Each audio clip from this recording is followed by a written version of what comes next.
मुंबई के घाटकोपर से जहां पर बकरे पर विवाद हुआ है, सोसाइटी में कुर्बानी का विरोध किया जा रहा है। बड़ी खबर इस वक्त की आपको बता रहे हैं, जहां पर बकरीद से पहले मुंबई के घाटकोपर की ये तस्वीरें सामने आई हैं। बकरे पर यहां विवाद छिड़ चुका है, जिसके बाद प्रशासन भी आप तस्वीरों में देख सकते हैं मौके पर मौजूद है।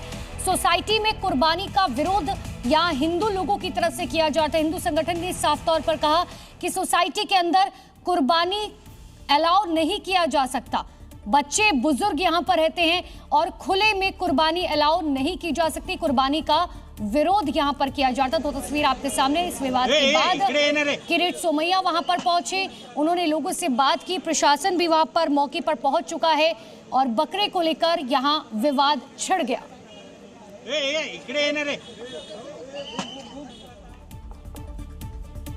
और अब बढ़ते हैं आगे। पश्चिम बंगाल में सत्ता परिवर्तन के साथ ही बांग्लादेश बॉर्डर पर घुसपैठियों का तांता लगना शुरू हो गया। जब से शुभेंदु सरकार ने अवैध घुसपैठियों के लिए डिटेंशन सेंटर बनाने की बात कही है, तब से सरहद पर वापसी करने वालों की भीड़ बढ़ती जा रही है।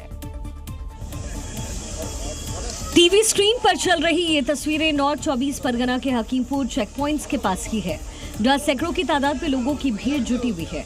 अब ये लोग वापस बांग्लादेश लौटना चाहते हैं, जो अवैध रूप से अभी तक पश्चिम बंगाल सहित कई शहरों में रह रहे थे। लेकिन अब पश्चिम बंगाल में सत्ता परिवर्तन के बाद से बांग्लादेशी नागरिकों में एक्शन को लेकर डर का माहौल है।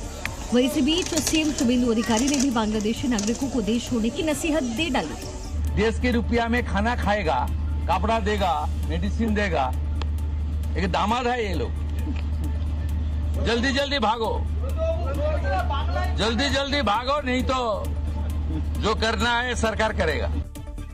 बता दें कि शुभेंदु सरकार ने ये एक्शन डिटेक्ट, डिलीट और डिपोर्ट पॉलिसी के तहत लिया, जिसको लेकर के अब अवैध रूप से रह रहे बांग्लादेशी नागरिकों के वापस जाने की होड़ इस समय मची हुई है। दिल्ली की कानून व्यवस्था पूरी तरह से चरमरा चुकी है। ये सवाल इसीलिए उठ रहे हैं क्योंकि दिल्ली में अब महज एक कुर्सी छू जाने पर गोलियां चल रही हैं। मामला दिल्ली के अमर कॉलोनी के फूड पॉइंट का है, जहां 17 साल के साहिल को बदमाशों ने गोली मार दी।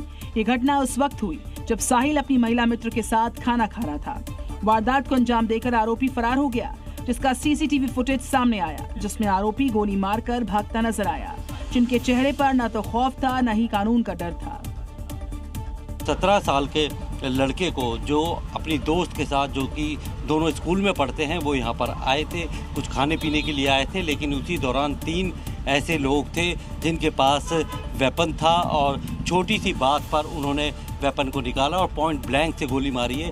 लड़के की हालत बेहद गंभीर है और फिलहाल पुलिस अब लगातार इस हत्या कांड या फिर कोशिश जो है हत्या करने की गई थी, पॉइंट ब्लैंक से गोली मारी गई थी, उसके मोटिव का पता लगाने चाहती है कि क्या वाकई ये सिर्फ गुस्से में चलाई गई गोली थी या फिर इसके पीछे की कोई दूसरी वजह है।